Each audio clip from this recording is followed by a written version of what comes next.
السلام علیکم ورحمۃ اللہ وبرکاتہ۔ ناظرین کرام، ہمارے یوٹیوب چینل پر آپ کا استقبال ہے، خیر مقدم ہے۔ ایک اہم نقطے کے ساتھ آپ حضرات کے روبرو ہوا ہوں۔ جیسے کسی نے اپنی بیوی سے کہا کہ میں نے اپنی بیوی کو دے دی۔ یہ سوال بڑا اٹپٹا سا ہے اور آپ سن کر بڑی حیرت کر رہے ہوں گے کہ یہ بھی کوئی بات ہے۔ جی ہاں، اس میں بھی بہت ساری باتیں ہیں۔ ایک شخص ہے رفیق نام کا، وہ اپنی بیوی زینب کو بات بات پر طلاق کی دھمکی دیتا ہے اور اس سے بدسلوکی بھی کرتا ہے، بد اخلاقی سے پیش بھی آتا ہے۔ آئے دن جب بھی کوئی بات ہوتی ہے تو کہتا ہے کہ میں تمہیں طلاق دے دوں گا، تو اپنے باپ کے گھر چلی جا، تم اپنے بھائی کے گھر چلی جا۔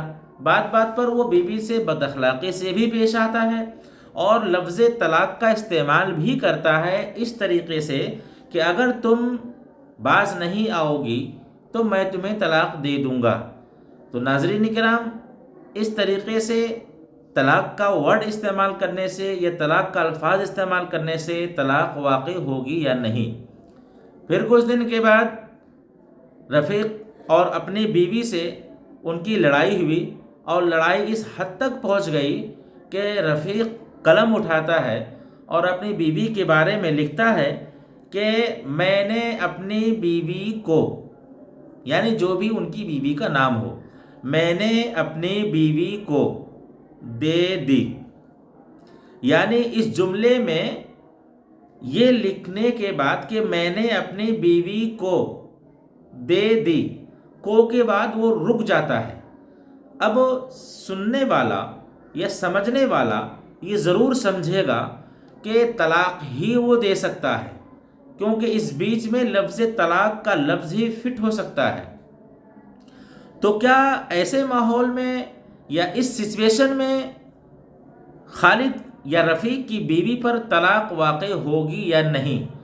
عام طور پر جو ہماری بہن بیٹیاں ہیں وہ طلاق کے احکام سے یا طلاق کی باتوں سے بہت ہی زیادہ ناواقف ہوتے ہیں اور لفظ طلاق سننے کے بعد ان کے پیروں تلے زمین اکھڑ جاتی ہے۔ اور عام طور پر آدمی چونکہ اپنے آپ کو سمجھتا ہے کہ میں حاکم ہوں اور حاکمانہ انداز وہ اپنی بیوی پر، ایک مظلوم عورت پر وہ ظاہر کرتا ہے، جو ٹھیک نہیں ہے۔ تو کیا اس طریقے کے الفاظ استعمال کرنے سے ان پر طلاق واقع ہوگی یا نہیں؟ تو اس سلسلے میں صراحتاً جواب ہے کہ چونکہ وہ الفاظی ایسا استعمال کر رہا ہے جو سچویشن والا، ایسی سچویشن میں وہ ایسے الفاظ کو استعمال کر رہا ہے، تو اس طریقے سے طلاق واقع نہیں ہوتی ہے۔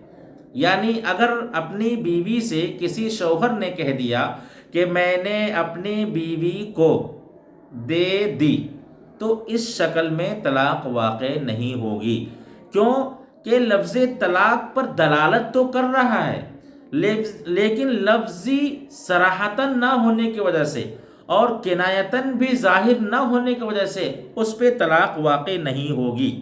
وَبِهِ ظَهَرَ أَنَّ مَنْ تَشَاجَرَ مَعَ زَوْجَتِهِ وَلَمْ يَذْكُرْ لَفْظًا لا صریحاً وکنایةً لا يقع علیہ اے لا يقع الطلاق۔ یعنی اس سچویشن میں یا ایسی الفاظ میں یا ایسے ماحول میں کہ طلاق کے استعمال کیے بغیر اگر وہ کہتا ہے کہ میں نے اپنی بیوی کو دے دی، اب دے دی تو کیا دیا؟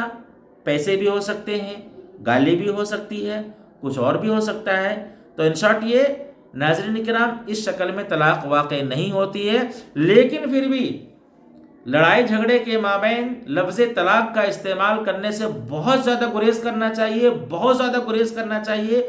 اگر آپس میں زیادہ جھگڑے ہو جائیں، زیادہ لڑائی ہو جائے، بہت زیادہ غصے میں ہیں آپ گھر چھوڑ کے چلے جائیے، آپ ایک گلاس پانی پی لیجئے، آپ کھڑے ہیں تو بیٹھ جائیے، یا جو ایک اصول بتایا ہے غصہ کو ٹھنڈا کرنے کے لیے آپ وہ اختیار کر لیجئے۔ ضروری ہے لفظ طلاق کا استعمال کرنا؟